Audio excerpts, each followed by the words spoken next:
97.7, and also we hope to join Bond FM later on the show. This evening we decided to start on a different level because we catch big fish for inside river, and if we know use them quick, if we know cook them done quick, the fish should be escape from our net, come out. So we decide say God, this fish we know shot this fish. no, but we make sure say we need to make sure say we let this fish do it in the country before he leave us in no time. And my name is Kelechi Ukoro. Tweet self they here with me and Deji fire me, guys. Good evening first. I'll be the fisher. No, never. How can you be? And I'm going to introduce you like this. No, you mean the one where they take the catch fish. I'll be the fisher that take the catch big fish. I don't think greet you like this. I don't think people do this kind of big intro for you. Don't see me finish, man. That's all before. Well, today we get the pleasure of getting the first or the most powerful man in Nigerian football, the second most powerful man in African football. Let me count: 1, 2, 3, 4, 5. The seventh most powerful man for world football. Inside in the studio with us, we get the pleasure of getting the NFF president joining us, the CAF vice president, and also a FIFA executive member inside studio with us. Good evening, sir. Mr. Amaju, or Chief Mr. Nayoku Obanla, any name, Amaju Pinnick, Mr. Amaju Pinnick.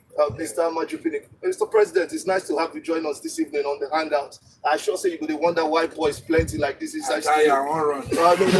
Now, so then I hangout. When I see faces here, say I don't die. You'll be strong, man. I'm a strong man, sir. God pick it. Mr. President, I know say nobody don't ask you this one. I would beg our listeners to give me the privilege of referring to him as Mr. President. I know say she's the NFF president, so I want to use that for a while. But Mr. President, I know no one has asked you this, and I want to start that because of the way this show is about. Mr. President, tell us more about who Amaju Pinnick is outside football, outside all what the world knows him as a football man. Who is Amaju Pinnick as a person? Your childhood, interesting stories. I grew up in Warrior. I was born 1st December 1970. 1st of December, well, party don't do. My dad, late Joe Pinnick, passed on 13th of November 1982, barely 12 years old. My dad happened to be, I would want to say, I think the first black noisy man. And it was very, very enthusiastic about his job. Then my mom passed on about 7 years ago. I think I went to that very powerful machine. My dad was like 19, though 3 had passed. Then my mom was 6, the last. And I went to Mowo Primary School, and formerly the St. Andrews, and then Hossey College, a very popular Hossey College, and went to University of Delhi Institute. And I studied political science and public administration. Came out with a very good grade. And then, I would say no more than that. I've always loved football. Growing up, I love the Rwanda game. I could have played, but somehow I just feel that I should be part of it. What really ignited my passion for it was my late brother Bomo, Bomo. Though there was no blood relationship between us, but my father happened to raise him right from primary, secondary, university, and I did not know he was not a Pinnick until after my father passed. So we used to come to his house in Nickman. We used to take him to the National Stadium as a boy growing up. So I developed that passion for the game. During Nigeria 99, I was privileged to be one of the VIP volunteer at left university about 6 years before. And I worked in the FIFA area, FIFA sessions. I worked with Mario Schneider. I worked with Zen Ruffinen, then was general secretary. Then that was when I started my relationship with Black in 1999 here in Lagos. So at that point, they loved what I was doing, and then they were ready to recruit. Wanted me to go to Zurich. But that, one of them said, "Why do you apply? I mean, you were quite diligent in what you were doing for them, and actually wanted me to apply and join them." But at that point, two guys, Slim and Lulu, the CAF FIFA Executive Committee member then, and Ishmael Banji from Botswana, were around. And when I sold it to them, they said, "No, don't worry. Go back to your FA, try and get into the Nigerian football, go through your local FA.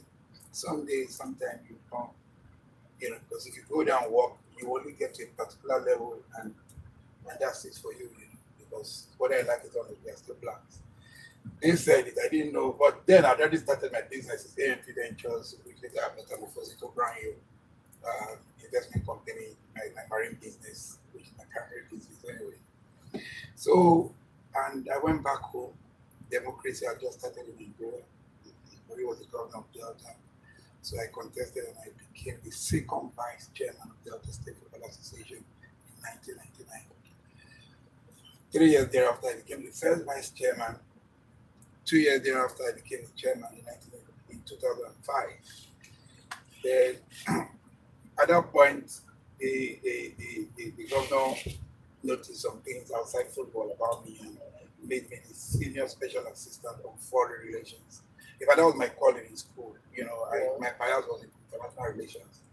So I combined being the chairman of Delta FA and also the senior special assistant. Then my business, of course, was still running. And then later on, I became the executive chairman of the Delta State Sports Commission. And we nurtured that institution to be an institution of such that even if I leave, it will keep grooming athletes, and Delta State will always be very prominent. Yeah. And you can see the result of the last National Sports Festival. We started it proudly. We did that. And then when we built a lot of, even as chairman of Delta FA for 10 years, we did not go to government requesting for funds for our activities. We were reputed for having the longest serving sponsorship deal in Nigerian history with Oceanic Bank, spanning close to 15 years. Oceanic Bank, the later EcoBank. We also built a football house, which is second to none, even till tomorrow. Then we took referees to England for training, we took coaches for training. We did a lot of training, and it really impacted in not just on the pitch, which is on the players, but also on our resume. Yeah. And when it was time to run for Nigerian Football Federation, I think I was a good sell, in all modesty. And I came on as president of Nigerian Football Federation. I'm married to my sister. So a priceless beauty from Abia State. My sister, yeah. A jewel, what I would call a jewel of inestimable value, Hallelujah. And I'm very proud to say that my wife from Abia State, no regrets about it. I've been to the village several times to see my in-laws, wonderful people. And also, I have 4 kids. My eldest being in A-levels in Wycliffe, in London, there. Then my son is a prefect in St. Sirius. Then my second son just came back from Barcelona. He went to Barcelona. I was expecting to hear you say Arsenal. No, he went to Barcelona with his Barcelona Academy. He went with the team. But we also support Arsenal in my house. Arsenal, Warriors. And my last child, she's in footsteps here in Korea as well. She's starting St. Sirius in September. So by and large, God has blessed me beyond my dream. I'm a child of God, and I always believe that according to Romans 8:28, everything working together for good for those that love God. I love God so much, Pastor, and that's why you see a lot of protection, consciously, unconsciously. That has been a nice intro of who the man Amaju Pinnick is. Okay, so I think a lot of people exactly. A lot of people at home want to hear you. You can be a part of this show. Unfortunately, we're not opening the phone lines. You can tweet at us using the hashtag. Why don't you open the phone lines? You I thought you. Don't worry. Go on. I'm Okay, enjoying okay. this. So you will open the phone lines later on, so you could speak to the NFF president, the CAF vice president, and also FIFA executive member, Mr. FIFA Amaju, committee member. executive committee member. I can call you what I want to call you. It's my show. I can hold you up later on, but I'm calling you this. I'm prophetic in my discussion. I can call you the FIFA president, the first black FIFA president. Do you have plans to become the FIFA president? So let's wait now, DG. Don't Wait now. No, Make I just know. I don't. You know, the truth is, like I said, I do not plan for anything. God defines everything for me. I don't. Okay, but you can't tell me you didn't plan for what we are seeing now with the No, under no, 17. I'm talking about the under 17. I know a few years ago, yourself and also the Lagos FA chairman Barrister Sheyi Akinwumi started something with Zenith Bank, and now we are seeing that progression in the under 17, who are making us proud in Tanzania. About 7 of these boys are in that team. Was this part of your plan when you started this, to have these guys dominate our plan cadet competitions? Yeah, our plan is that when we came on, we noticed that we were not having the right players, especially at this level. You know, so we need to make huge sacrifices. We need to make albeit winning the under 17 in 2016, I think. We actually wanted to make a change. We knew Nigerians were going to call on our heads and say, and that's, I can tell you emphatically, that's why we didn't qualify 2 years ago. We wanted to make a sacrifice. We wanted to have under 17, Kelechi Nkeru under 17, under 17. You know, I also made the coach to understand that there's nothing more for us to win in under 17. We need to start developing the right persons and the right character and the right attitude. We won this tournament 5 times. Winning it 5 times, what are the advantages of winning it if it doesn't translate to a quick succession in the higher categories? So made them to understand that it's not about us. President, if we go this way, we are not going to qualify. I said, let's not qualify. I will take the blame. Today, Nigerians are rejoicing. On the 20, we are qualified on. So we have the youth development program. Our program is anchored on youth development and a smooth transition from under 15 to under 17, under 17 to under 20, under 20 to under 23, and then Super Eagles. And that's why it's christened the Next Eagles Challenge. I want to give credit to Sheyi Akinwumi. He has been amazing, not just as my first vice president, but on youth development. It's on those bases that he was also appointed into the CAF youth committee. So Sheyi, kudos to you every day. You're an amazing ally. You know, then if you talk about marketing, if you talk about where we are headed in Nigerian football, what we try to do is to ensure that when we complete our tenure, we'll be 100% self-funded. If not, all these crises will be falling in Nigerian football. You should understand that from the beginning, from the one of mine, being president of NFF buildings, it's been one crisis or the other. From the beginning, the distractions, and they are so. If they have the distraction, trust me, by now we would have 100% self-funded. By now. So, and you see, what we try to do is to build Nigerian football and allow the Lagos or Nigerian corporates to look at it like an entity they can partner, not just for prominence, not just on CSR, you know, but a business partner whereby they also can benefit, you know. So those are the things that the chairman of the marketing sponsor activity reaction people who also doubles as the chairman of the strategy committee was able to develop and brought to the executive committee, which of course we looked at and said yes, go on. So it is very, very difficult if we did not, for example, have all these distractions. I call them distractions because, and the beauty about it is that A to Z of Nigerian football, especially the executive committee members, are driven by passion. We are not there because of what we want to benefit. And the president of Nigerian Football Federation, it will interest you to know today that my predecessor collected about 12 million to 30 million every year for accommodation. For 4 years, that would have translated to 48 million. Anywhere in the world, that money is massive money.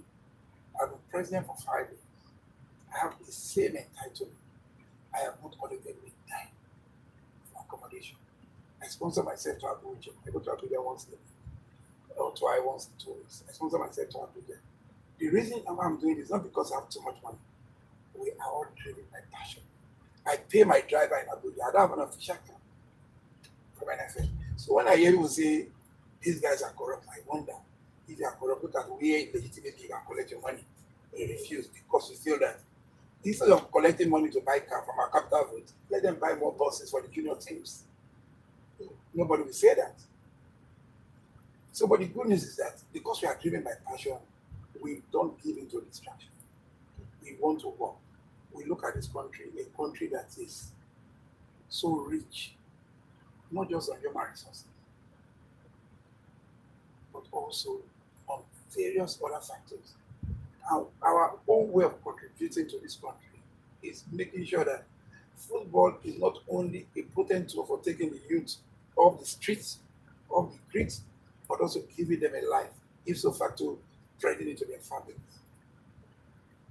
We've heard the testimony of Pinnick. I used to run Kelechi and all those club players. Today, if you know the number of people they are feeding, you marvel. But thank God, we feel that we are driven by passion and we are shielded and protected by God Almighty.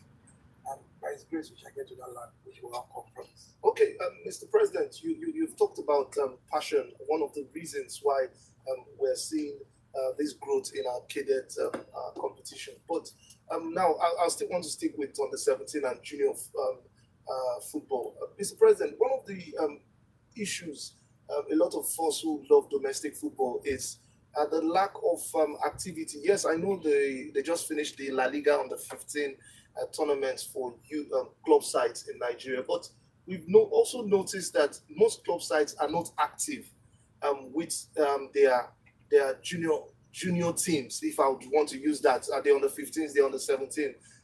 So is there anything you guys are looking to do so that in future, maybe also there will be a junior league introduced into Nigerian football for these guys? I know competitions are good, but developmental football needs league football, and these club sides need to be encouraged to have these junior teams. Yeah, I can tell you clearly that we would have started that program before this particular crisis that engulfed Nigeria right from the World Cup. Mm-hmm. The LMC was in talk with a major media organization, one of the biggest in the world. They were at the verge of signing a contract.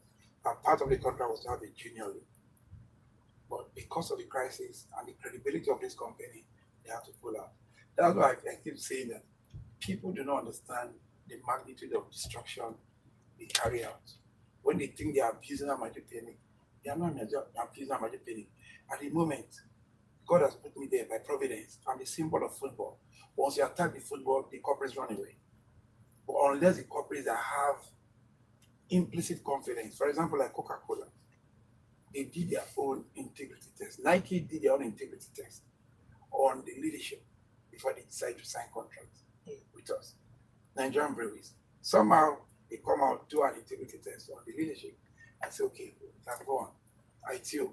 So the beauty of all these things is that some of them have an appreciable level of respect for us. So, and if you look at what do we get from the government, we appreciate government commitment 100%, that I can tell you. If you look at our books, NFF, this has been the first federation that published the account in major tabloids last year, 3. And if you look at it, the government, of course, to us, we don't want government to give us money.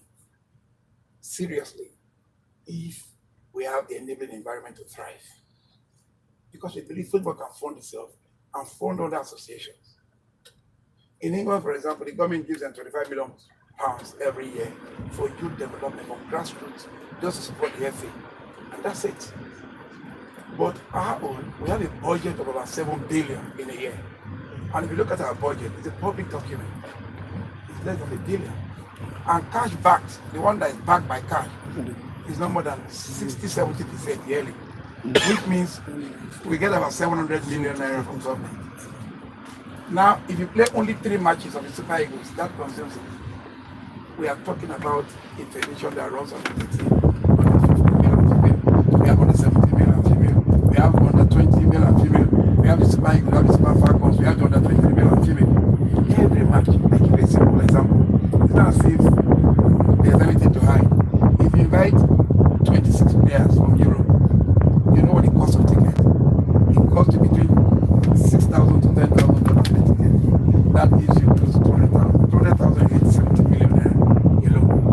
We're not talking about daily allowance, we're talking about bonuses, we're not talking about other, so people should look at it and say that it's not how much of it. And I appeal to them, forgive us. We're not perfect, but God has kept us in this place. If I look at when they come, when we decide to say, okay, let us make this, when I hear them talk, nobody will tell you that they saw XYZ amount in my account or this and this. By God's grace, I'm not modest. I've always been living a good life. I just told you that my dad, very, very comfortable. Everybody that knew my dad. Even when he left, it was the biggest franchise for rally bicycles in the whole of it. When you leave UAC, they give you one of their franchises. So I don't want to go into all those things. But beyond that, my university days, so I don't want to go into all those things. But that's really endeavored us. But it's not for us to come here and start saying that we have this. No. We live, we thrive in obscurity, we excel in obscurity, and we give thanks as God for A to Z. But one thing I want to appeal to Nigerians, it's not about me, Shehu, Ibrahim, and General Secretary, so hardworking. It's about Nigeria and the future of football. One day I will step out of the shoe, someone else will get in. Are we going to allow that person to suffer? We are trying to build a pedestal in which if someone else comes in tomorrow, it will be easy for him to adapt and move on. So when we hear things, people write, if you know the depth in which they go to solve, they say all sorts of things. For example, we were meant to play Bolivia, we didn't play Bolivia, and it was captured. That money was not given to us, it was given to us by Akwa Ibom State government. I went to see in the liaison office in Abuja, I went to see Akpabio, the governor there, I'm telling you 100%. And he said, yeah, we should play this game, we're going to play Bolivia. But because there was Ebola in Nigeria, Bolivia didn't want to come out to say there was Ebola. So they cited security issues because it was the day after the election, the national election that brought in by Muhammad Buhari. And at that point, it was just 4 days. We needed a few days, I can't remember, it was 4 days. So we had to call Uganda. They were very happy. Micho was the coach, and he came to Akwa Ibom, and they even defeated us there in Akwa Ibom. And we did plus and minus, and the balance was given to the Akwa Ibom State government. But when they said it's so much vehemence, you laugh. For example, they also said, we went to the CAF Congress with $600,000. I just looked at them and I said, how? Are we the one organizing the Congress that will go with $600,000? No, it's clear. What was stated there was CAF Congress and others. CAF Congress was number one, was serial number one on the list, and it was just 19,000. The others were Nigeria versus Mali and some other things, but they just captured it because they thrive in being mischievous and said CAF Congress. When I look at all these things, I laugh. Because I know myself, I know where I'm coming from. I know what I'm headed. What I said in the other state for 7 years, unblemished, untainted. So I won't go to a level like this and want to get myself swayed. I'm not, by God, like I said, I'm not but I'm very comfortable. I have businesses, no matter how difficult situations are, I'm still thriving. I have loads and loads of workers that I pay. I do offshore catering, I do marine business, I have God has blessed me on my dream. People should understand that whatever she accused me, he's been a lawyer for how many years? Look at it, his father was Silvanus Akiwumi. We all know the history of that very noble family. Sheldiko, a quantity of no means. We can go on and on. Felix Ayansi, of course, we all know him. So people should look at all these things and say that right now we have people that are really, really enthusiastic. These are people that have their own businesses and they are passion driven about Nigerian football. We should allow for Nigerian football. Okay, before we go on, just so that you know, the people on Bond FM are now live with us. Welcome our listeners from Bond FM. Also, you're listening to the Hangout on Metro 97.7. This show goes on every Monday to Friday, 7 to 9 p.m. And you can join us. Today we have the NFF president, Amaju Pinnick, here with us. Tomorrow we might have somebody else, but it's all maybe he would help us. That's why I called it the seventh most powerful man. I want to talk about the Super Eagles. Because the Cup of Nations is why I'm sure a lot of people want to talk about the Cup of Nations and Super Eagles. I just want to know. It's good that you are here, so I hope that you can give us first-hand information. I want to know what's the big plan, not the normal. You get plenty plan where they do, but what is the grand plan? What is the core idea of Nigeria at the Cup of Nations? We want to win. My first best, want to leave the Nations Cup. So is that a target for Genatro?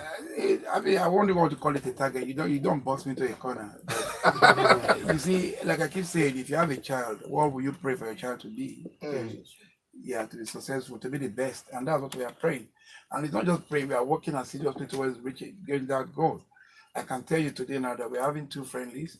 We are playing one in Asaba on the 7th. You know, I'm not going to buy tomorrow morning.